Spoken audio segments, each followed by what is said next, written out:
Welcome back to Boom and Bust, having a conversation, our monthly conversation with Thomas Caldwell, chairman of Caldwell Securities Ltd. in Toronto.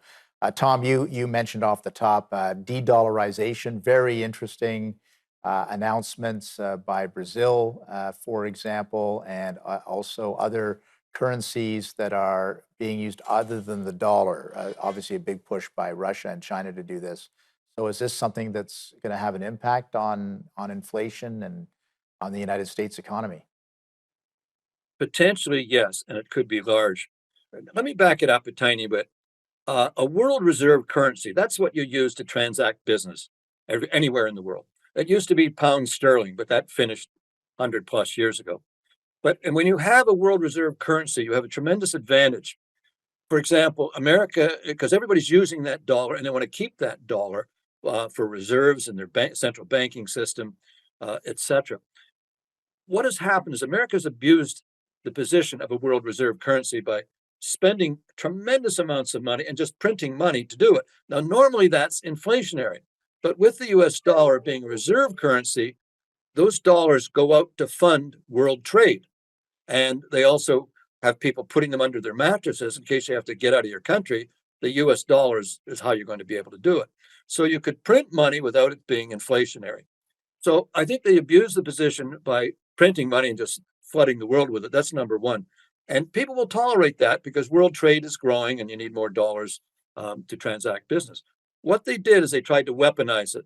Once you put restrictions on how you can use your money, that's a totally different kettle of fish. For example, if you sold lollipops in Iran and I made them in France and I sold you lollipops to Iran and we settled in US dollars, both of us could be arrested if we ever went to the United States Mm. because we're abrogating their rules.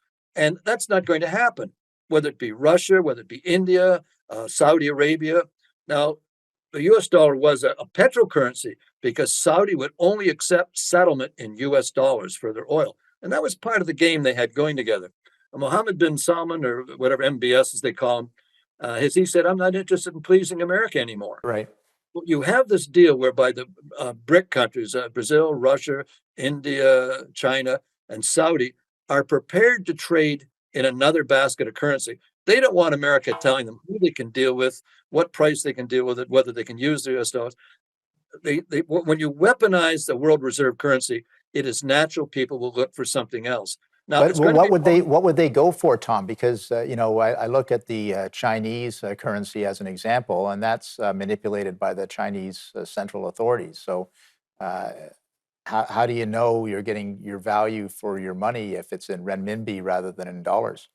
well. Let me give you a very clear answer on that what you're going to use as an alternative. And my answer is I don't know.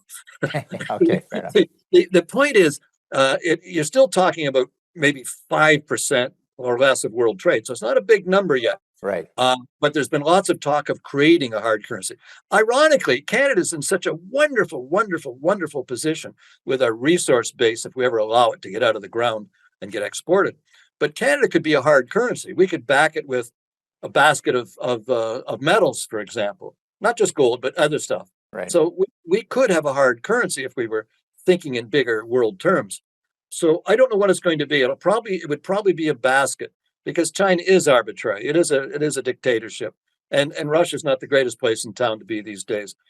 Nor is Iran, et cetera, et cetera, et cetera. So there's not an alternative there now, and there probably won't be for a couple of years. Right. But people are desperately trying to find some. Everybody thought it might be the euro, but that's not going to make it. No. No. So it's going to have to be a basket of something that is going to be created. It'll take some time, and it'll take some time to replace the US dollar. But remember, the US looks in pretty ratty shape right now, but America's always had the ability to renew itself, and that might be a topic of another one of this program. But so Yeah. No. it ain't, it ain't over yet. It ain't over yet, and the demise of U.S. and U.S. currency has been announced many, many times. They're going into a bit of a tough patch on the U.S. budget because there's going to be this big crescendo of brinksmanship between the Republicans and the Democrats over the debt ceiling issue, or You're probably aware of that too. So there's going to be a bit of drama over the next few months on that. Well, they'll have their drama on it. And they have it annually when they reach the limit. And they have drama. They play brinksmanship. You give me this, and I'll give you that. And then they raise the limit. I mean, it's they're not going to say, okay, we're going to default. Right. But this again is the Achilles heel of democracy. There's no real check and balance on spending money. Look at how many times the debt limit has been